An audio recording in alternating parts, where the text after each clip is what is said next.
of the Prime Minister and the British Prime Minister Keir Starmer as well, shaking hands right now. We expect a press statement in a little while from now. This is an important meeting that, as we've been talking about, is about India and the United Kingdom siding off and getting this entire deal done. It is massive for both countries. Remember, the India-UK relationship is a strategic partnership. It's premised at many, many levels. Trade is certainly one aspect of that. But in terms of what both countries are attempting to do in taking forward that economic relationship and targeting 2030 as an area, as a year, to actually project a massive amount in terms of bilateral trade, that is remarkable. This is meant to generate jobs in India, in the United Kingdom as well. The migration on, I shouldn't use the word migration, the movement of professionals from one side to the other, British investment in India, clean energy technologies coming in from the UK to India, perhaps cheaper liquor as well, and this would be welcome news for many in this country, from the United Kingdom to India as well. Certainly whiskies, India the largest consumer of that.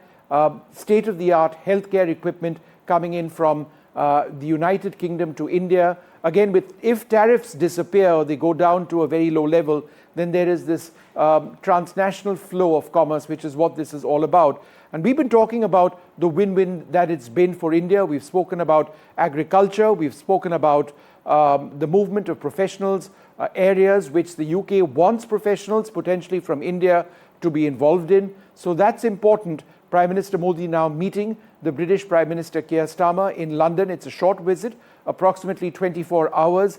And later tonight, the Prime Minister departs for the Maldives, where he's going to be present in Malé for the 60th anniversary of the Republic of the Maldives. But at the moment, the focus is this, the free trade agreement. It's been more than 3 years in signing. There will be joint statements as well, which come up in the next little while. But this is absolutely key as we see these images of Prime Minister Modi with Keir Starmer. We've also got Dr. Brahma Chelani with us.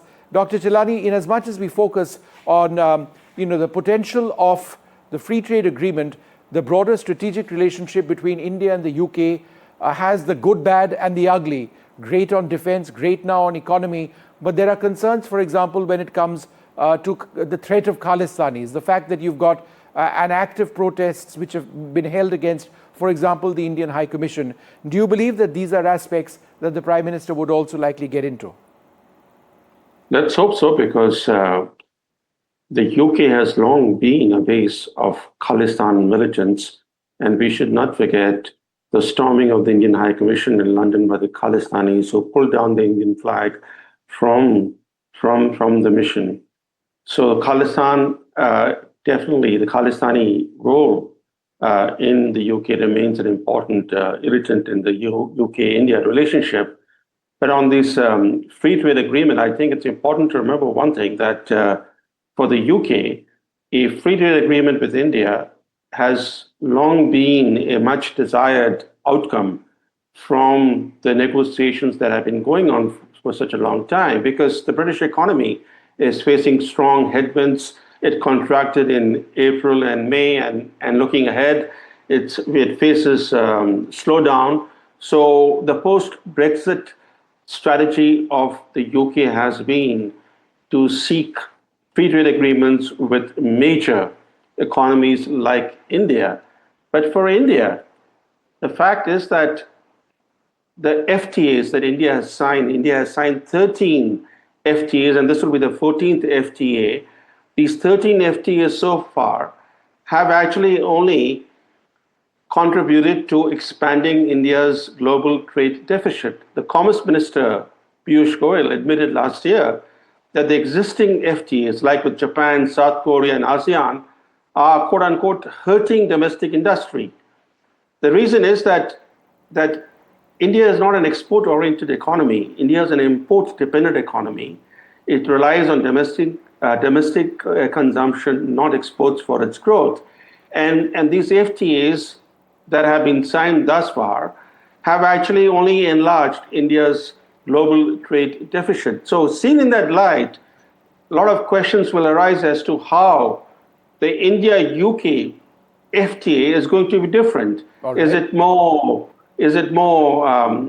balanced in terms of advancing India's commercial interests, or will it also lead to a further expansion of India's overall trade deficit with the world?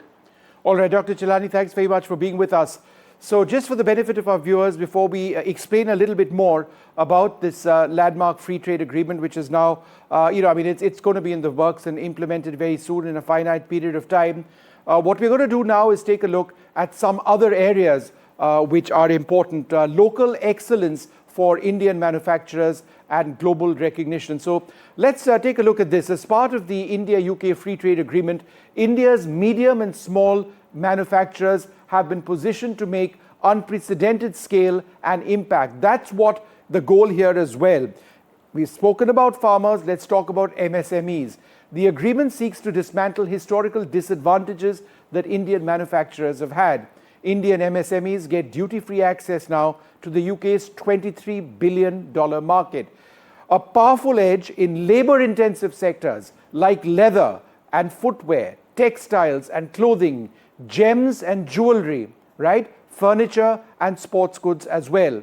As a result of this, India will now be able to outpace rivals like Bangladesh, Cambodia, and Pakistan as well. There is a focus on protecting the intellectual property rights of Indian manufacturers. So Brand India, it is hoped, will stand out. And this is a huge priority. For example, India's leather footwear exports to the United Kingdom could now exceed a whopping $900 million. India will enter the top 3 suppliers of the United Kingdom in textiles, in leather, and in footwear. So that's another area where India is actually going to do really, really well. Let's go back to Radhika. Radhika, let's talk about a couple of areas that I mentioned. Textile, leather, that's an important area, and of course footwear. Kolhapuri chappals, which I know you're very fond of wearing, that's been very much the flavor of the season in terms of international headlines, but there's a real pitch now to ensure that Kolhapuri chappals are recognized in the United Kingdom as a high street addition, right? High fashion and therefore presumably expensive, and therefore that's great news for India. It's a shame I'm not wearing a Kolhapuri chappal now, but I could be. But however, what I'm wearing is a shirt probably made in Vietnam or Pakistan or Bangladesh, but that's likely to change, because what we're going to see on high streets is a great deal of made in India products. So Brand India is going to be very visible on the high streets. And we know the competence that India offers in this space. So this is something that Britain has managed to tap into. And this is important for Britain. And why not? Because in Britain, India is the second largest investor just after the United States. India's companies are about 1,200 in number. Just in the top cities of England, Wales, and Scotland, there are close to 100,000 jobs that are generated by Indian companies. Indian companies also are contributing in a big way to the GDP of Britain. And so for Britain as well, this is an important day. You can see the camaraderie between Mr. Modi and Sir Starmer, that warmth that they share. Clearly, it's a proud day for both, especially for Britain, because at a time when Britain's economy is slightly down and ailing, as many would put, quite critically, this is a shot in the arm for Britain as well. Despite several deals that it has signed after Brexit in 2016, this one is seen as a real deal, one which is comprehensive and speaks of a variety of sectors. India being such a huge market and one which has shown growth, and the trajectory is something that Britain has been following, is being seen as hugely attractive. For instance, India is the highest consumer, volume-wise, of Scotch whisky. And so this deal will mean for the Scottish Whisky Association a big, big win, because Scottish whisky is going to be a lot cheaper. There's going to be a lot more access to distilleries and manufacturers of this whisky, who will then get access to mature Scotch whisky and several other products like that. But for India's side, this is not just a statement to the world to say India is open, India is willing to do business, India's ease of doing business is going to become better and better. and learn. Interrupt you now for a moment. We do that- need to take a short break. We are going to be continuing with this very, very closely.